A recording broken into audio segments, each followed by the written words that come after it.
Hello, I'm Svitek, 360 Creative Coach, and in this episode, I want to expand upon a notion that I've discussed before. The notion I've talked about is the idea of jealousy. When it comes to jealousy of another person, especially like in the professional sense, what you might be picking up on and why you're jealous of them is that they embody things that you want for yourself. And so rather than be upset, use it as a guiding light, right? Well, related to that, you can use imposter syndrome for a positive net effect. What do I mean by this?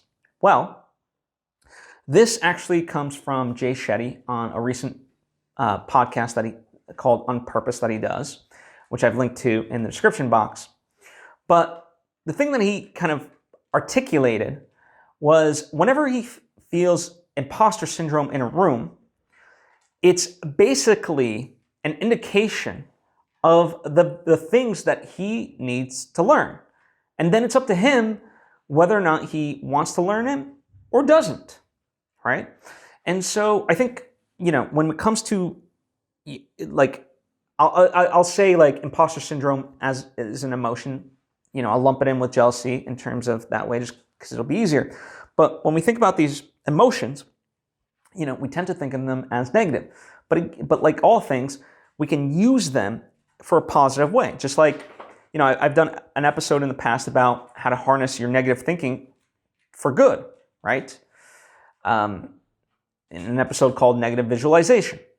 And so, again, as far as imposter syndrome, like if anytime you feel like an imposter in a room, on a phone call, in a Zoom meeting, whatever the case is nowadays, rather than lower yourself, just use it as a way to measure and be like, okay, these are just the things that I have yet to learn.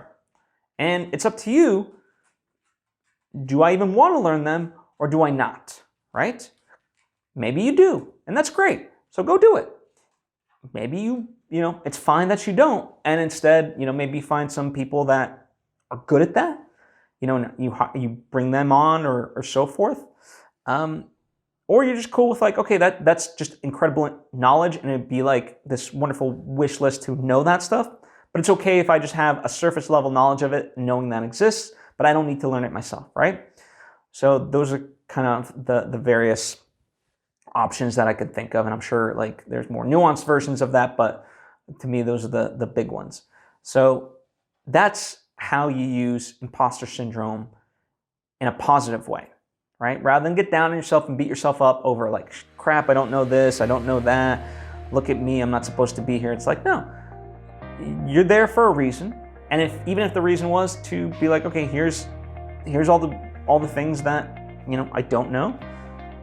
Okay, so you learn that, right?